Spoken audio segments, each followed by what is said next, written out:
Nama saya Muhammad Ektar Wijaya, nomor absen 20. Saya mewakili kelompok 7 untuk mempresentasikan makalah yang berjudul Konsep Hubungan Sekolah dan Masyarakat.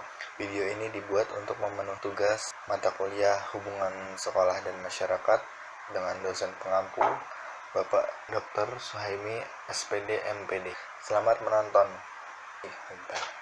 Kehidupan manusia dipengaruhi oleh beberapa faktor. Salah satunya adalah yang paling penting, yaitu pendidikan, di mana pendidikan berpengaruh kepada masyarakat yang dicita-citakan.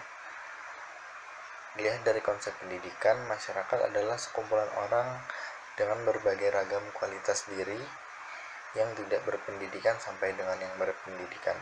Sementara itu, dilihat dari lingkungan pendidikan, masyarakat disebut lingkungan non-formal, sedangkan lingkungan formal yaitu sekolah. Hubungan masyarakat dan pendidikan adalah hubungan atau antara subjek dan aktivitasnya. Fenomena dalam masyarakat modern, yakni semakin maju suatu masyarakat, maka semakin maju pula pendidikan yang diselenggarakan oleh masyarakat tersebut. Dan sebaliknya, dengan ini sekolah juga berfungsi sebagai kegiatan sosial yang melayani masyarakat. Berdasarkan uraian yang sudah saya sampaikan tadi, maka makalah ini bertujuan untuk menjelaskan mengenai konsep dasar hubungan sekolah dan masyarakat, yang membahas tentang yang pertama, yaitu pengertian hubungan sekolah dan masyarakat. Yang kedua, tujuan hubungan sekolah dan masyarakat. Yang ketiga, prinsip-prinsip hubungan sekolah dan masyarakat. Yang keempat, jenis hubungan sekolah dan masyarakat. Dan yang terakhir, jenis kegiatan hubungan sekolah dan masyarakat. Lalu apa itu pengertian dari hubungan sekolah dan masyarakat? Sebelum itu, ketika kita membicarakan hubungan masyarakat, maka tidak lepas kaitannya dengan manajemen. Dan ketika kita membahas manajemen, maka tidak lepas pembahasannya dengan organisasi. Dan organisasi yang dimaksud di sini adalah sekolah. Sekolah sebagai lembaga organisasi pastinya memiliki berbagai peran yang harus dijalankan agar tetap terus berjalan dan berkembang. Salah satu peran yang perlu dijalankan sekolah adalah hubungan dengan masyarakat. Masyarakat merupakan sekumpulan manusia yang hidup bersama-sama di suatu wilayah untuk mencapai tujuan bersama. Maka jelas demi mencapai tujuan sekolah, perlu diadakannya penyesuaian dan pemahaman akan kebutuhan masyarakat terhadap pendidikan di sekolah. Masyarakat memiliki peran dalam proses pendidikan di sekolah, antara lain yaitu sebagai penyedia input pendidikan, yaitu siswa. Yang kedua, sebagai tenaga pendidik. Yang ketiga, penyedia dana. Yang keempat, yaitu sebagai penerima dan pengguna output pendidikan. Yang kelima, yaitu sebagai media kontrol eksternal. Keenam, sebagai sumber informasi untuk merumuskan tujuan sekolah. Yang ketujuh, masyarakat sebagai sumber belajar bagi siswa dan guru. Kita sudah tahu bahwa sekolah adalah suatu organisasi, dan ketika berbicara tentang organisasi, maka tidak jauh pula pembahasannya dengan manajemen. Manajemen berarti mengelola. Nah, apa yang dikelola dalam suatu sekolah? Yaitu adalah sumber daya manusia dan non-manusia. Sumber daya manusia ada misalnya guru, siswa, staf, wali murid, dan masyarakat. Sedangkan non-manusia yaitu kurikulum, sarana, dan prasarana. Yang kita tahu, sumber daya itu ada yang dapat diperbarui dan ada yang tidak dapat diperbarui. Maka dari organisasi berupaya agar kebutuhan akan sumber-sumber daya ini dapat terpenuhi. Maka dari itu sudah menjadi tugas manajemen agar dapat mengelola organisasi ini agar dapat terus berlangsung, maju, dan berkembang. Hubungan sekolah dan masyarakat adalah hubungan yang saling membutuhkan. Masyarakat membutuhkan sekolah agar dapat menyekolahkan anaknya agar lebih berpendidikan. Sedangkan sekolah memerlukan masyarakat, memerlukan siswa dari masyarakat. Kalau tidak ada siswa, maka sekolah tidak bisa berjalan. Selain itu, sekolah juga memerlukan guru dari masyarakat. Nah, agar hubungan dengan masyarakat terjamin baik dan berlangsung secara terus-menerus, maka diperlukan peningkatan profesi guru, dalam hal ini berhubungan dengan masyarakat. Guru di samping mampu melakukan tugasnya masing-masing di sekolah, mereka juga diharapkan mampu melakukan tugas hubungan dengan masyarakat.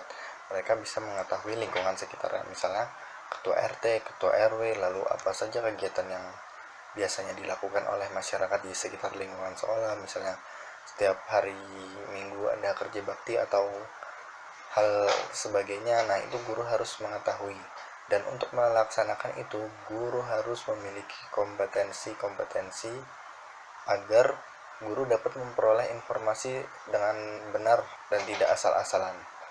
Guru juga harus berani menanyakan kepada misalnya ketua RT yang paling dekat dan merupakan sumber informasi terbesar di sekitar lingkungan sekolah. Jika guru tidak memiliki kompetensi yang baik, maka hubungan masyarakat yang dilakukan oleh guru itu akan sedikit berdampak kepada sekolah. Misalnya saja karena guru tidak dapat melaksanakan hubungan masyarakat, sekolah jadi kurang mendapat dukungan dari masyarakat atau dari ketua RT, ketua lingkungan di mana sekolah itu berada. Hubungan dengan masyarakat tidak saja dibina oleh guru, tetapi juga dibina oleh personalia lain yang termasuk di dalam sekolah. Nah, hal ini sesuai dengan pendapat Pidarta yang mengatakan bahwa selain guru, anggota staf yang lain seperti para pegawai, petugas bimbingan dan konseling, staf, petugas medis, dan pesuruh dapat melakukan hubungan masyarakat karena mereka diikutsertakan dalam pengambilan keputusan pemecahan permasalahan yang terjadi di sekitar lingkungan sekolah. Tetapi yang menjadi ujung tombak hubungan masyarakat adalah guru, karena guru sangat mengerti keadaan hingga sampai ke dalam suasana kelas, murid perseorangan. Nah, itu guru yang mengetahui. Jadi guru yang menjadi ujung tombak dalam hubungan masyarakat ini. Kemampuan guru membawa diri baik di tengah masyarakat dapat mempengaruhi penilaian masyarakat terhadap guru. Guru harus bersikap sesuai dengan norma-norma yang berlaku di masyarakat, responsif dan komunikatif terhadap masyarakat, toleran dan menghargai pendapat mereka. Bila tidak mampu menampilkan diri dengan baik, sangat mungkin masyarakat tidak akan menghiraukan guru dan membuat pandangan masyarakat terhadap guru yang dulunya baik kini menjadi kurang baik atau memudar. Oleh karena itu, kewajiban sekolah untuk menegakkan wibawa guru di tengah masyarakat dengan terus menyesuaikan diri sambil ikut memberikan pencerahan kepada masyarakat. Nah, berikut guru melaksanakan teknik hubungan sekolah dengan masyarakat, penyesuaian diri, dan yang ketiga yaitu melaksanakan kode etik. Hal yang dilakukan guru mendukung hubungan sekolah dengan masyarakat. Yang pertama yaitu membantu sekolah dalam melaksanakan teknik-teknik hubungan sekolah dengan masyarakat melalui berpartisipasi lembaga dan organisasi di masyarakat dan memecahkan masalah yang timbul dalam masyarakat. Nah, kemudian yang kedua yaitu penyesuaian diri, membuat dirinya lebih baik lagi dalam masyarakat melalui penyesuaian diri dengan adat istiadat masyarakat, karena guru adalah tokoh milik masyarakat. Tingkah laku guru di sekolah dan di masyarakat menjadi panutan. Pada saat posisi tersebut, guru menjaga perilaku yang prima. Dari beberapa uraian di atas, dapat kita simpulkan bahwa hubungan sekolah dengan masyarakat adalah suatu hubungan saling menguntungkan yang mempunyai peranan penting satu sama lain dalam menunjang segala kebutuhan dalam sistem pendidikan dan perkembangan siswa. Guru dan staf sekolah dapat aktif berpartisipasi dan bekerja sama dengan masyarakat agar hubungan sekolah dan masyarakat terjalin dengan harmonis dan berkelanjutan secara terus-menerus. Selanjutnya yaitu tujuan hubungan sekolah dan masyarakat. Nah, hubungan sekolah dan masyarakat itu memiliki tujuan, dan kita hari ini akan membahas melalui dua perspektif, yaitu kepentingan sekolah dan berdasarkan kepentingan masyarakat. Hal ini dipertegas oleh Mulyasa Dharma di 2013, yaitu kepentingan sekolah dan kepentingan masyarakat. Nah, yang pertama yaitu berdasarkan kepentingan sekolah. Berdasarkan kepentingan sekolah, memelihara kelangsungan hidup sekolah. Yang pertama, agar sekolah dapat berjalan terus-menerus. Yang kedua, meningkatkan mutu pendidikan di sekolah, agar sekolah menjadi lebih bermutu dan dapat menghasilkan siswa-siswa yang lebih terdidik dan lebih berdaya saing tinggi. Yang ketiga yaitu memperlancar kegiatan belajar mengajar. Nah, dalam kegiatan belajar mengajar perlunya kelancaran dalam kegiatan tersebut sangat memerlukan bantuan masyarakat. Dan yang terakhir yaitu memperoleh bantuan dan dukungan dari masyarakat dalam rangka pengembangan dan pelaksanaan program-program sekolah. Kita tahu sekolah memiliki banyak program, dan apabila masyarakat tidak mendukung dan membantu program-program tersebut, maka acara-acara yang ada pada sekolah tidak akan berjalan atau bahkan tidak terlaksana karena masyarakat sudah mungkin tidak menyetujui atau tidak mendukung. Oleh karena itu, acara di suatu sekolah dapat tidak terlaksana hanya karena masyarakat yang tidak setuju. Kemudian selanjutnya yaitu tujuan hubungan masyarakat berdasarkan kepentingan masyarakat, yaitu yang pertama, memajukan dan meningkatkan kesejahteraan masyarakat. Yang kedua, memperoleh kemajuan sekolah dalam memecahkan berbagai masalah yang dihadapi masyarakat. Yang ketiga, menjamin relevansi program sekolah dengan kebutuhan dan perkembangan masyarakat. Yang keempat, memperoleh kembali anggota-anggota masyarakat yang terampil dan makin meningkatkan kemampuannya. Nah, maksudnya di sini adalah tentu saja sekolah diharapkan oleh masyarakat dapat menciptakan manusia-manusia yang lebih terdidik, mampu memecahkan persoalan yang terjadi di masyarakat, memiliki daya saing tinggi, berpola pikir tinggi, memiliki keterampilan sesuai bakat ataupun minat, sehingga dapat memajukan masyarakat itu sendiri. Berdasarkan pendapat di atas, diketahui bahwa dalam kehidupan hubungan sekolah dengan masyarakat tidak hanya sekedar mendapat bantuan dari masyarakat, tetapi juga adanya perkembangan kemampuan siswa, peningkatan dan kemajuan kualitas hidup masyarakat.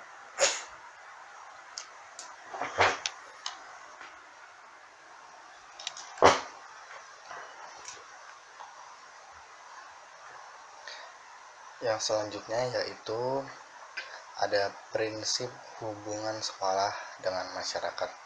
Nah, hubungan sekolah dan masyarakat itu sebagai usaha kooperatif untuk menjaga dan mengembangkan saluran informasi dua arah yang efisien serta saling pengertian antara sekolah, personalia.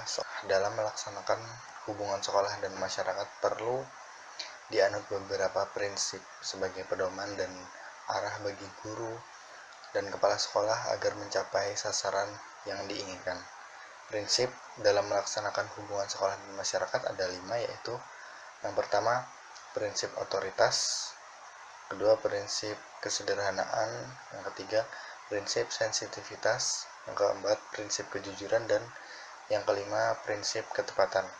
Nah, kita masuk yang pertama, yaitu prinsip otoritas, yaitu bahwa hubungan sekolah masyarakat harus dilakukan oleh orang yang mempunyai otoritas, dan dalam hal ini otoritasnya adalah sekolah. Sekolah merupakan otoritas, dan hubungan sekolah dan masyarakat yang melakukan adalah guru. Guru di bawah otoritas oleh sekolah. Dan selanjutnya yang kedua yaitu prinsip kesederhanaan, yaitu bahwa program-program hubungan sekolah masyarakat harus sederhana dan jelas. Yang ketiga yaitu prinsip sensitivitas, yaitu bahwa dalam menangani masalah-masalah yang berhubungan dengan masyarakat, sekolah harus sensitif terhadap kebutuhan serta harapan masyarakat. Nah, serta juga kondisi masyarakat. Sekolah harus memikirkan kondisi masyarakat, misalnya masyarakat yang di sekitar sekolahnya dalam kondisi yang perekonomiannya menengah ke bawah. Nah, berarti harus mencarikan solusi jika ada permasalahan, harus memikirkan tentang perekonomian mereka yang kondisinya menengah ke bawah. Itu salah satu contohnya. Kemudian yang keempat yaitu prinsip kejujuran. Apa yang disampaikan oleh humas itu harus jujur apa adanya, informasi yang didapat itulah yang diberikan, tidak mengurangi, tidak melebihkan, dan tidak menutupi. Kemudian yang terakhir yaitu prinsip ketepatan, yaitu bahwa apa yang disampaikan sekolah kepada masyarakat harus tepat, baik dilihat dari segi isi, waktu, media yang digunakan, serta tujuan yang akan dicapai. Beberapa penjelasan di atas dapat disimpulkan bahwa hubungan sekolah dan masyarakat dilaksanakan berdasarkan prinsip-prinsip yang sudah diatur, yaitu yang pertama tadi prinsip otoritas, prinsip kesederhanaan, prinsip sensitivitas, prinsip kejujuran dan ketepatan. Kemudian selanjutnya yaitu jenis hubungan sekolah dan masyarakat. Nah, di sini ada 3, yaitu yang pertama hubungan edukatif, hubungan kultural, dan hubungan institusional.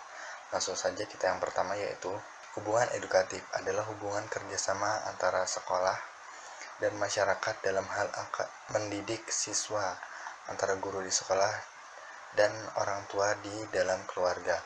Nah, di sini yang sering terjadi adalah orang tua menganggap bahwa sekolahan merupakan tempat untuk mendidik anak, dan kemudian setelah di rumah orang tua sudah tidak ikut campur lagi dalam mendidik anak. Nah, padahal pendidikan yang paling baik itu berasal dari orang tua, dari keluarganya itu sendiri. Nah, oleh sebab itu, guru harus mampu mengkomunikasikan, membicarakan mengenai pendidikan di rumah, pendidikan anak dalam keluarga, apa yang harus dilakukan orang tua di rumah dalam mendidik anak. Nah, cara mengkomunikasikan yang baik agar didengar oleh orang tua itu memerlukan kompetensi. Nah, jadi guru adalah bertugas untuk mengedukasi orang tua juga dalam pendidikan anak, sehingga orang tua tidak hanya menyerahkan pendidikan sepenuhnya kepada sekolah. Yang selanjutnya yaitu hubungan kultural, yaitu usaha kerjasama antar sekolah dan masyarakat yang memungkinkan adanya saling membina dan mengembangkan kebudayaan masyarakat tempat sekolah itu berada. Hubungan kultural, hubungan yang terjalin untuk terus melaksanakan kegiatan kebudayaan yang ada di sekitaran wilayah sekolah.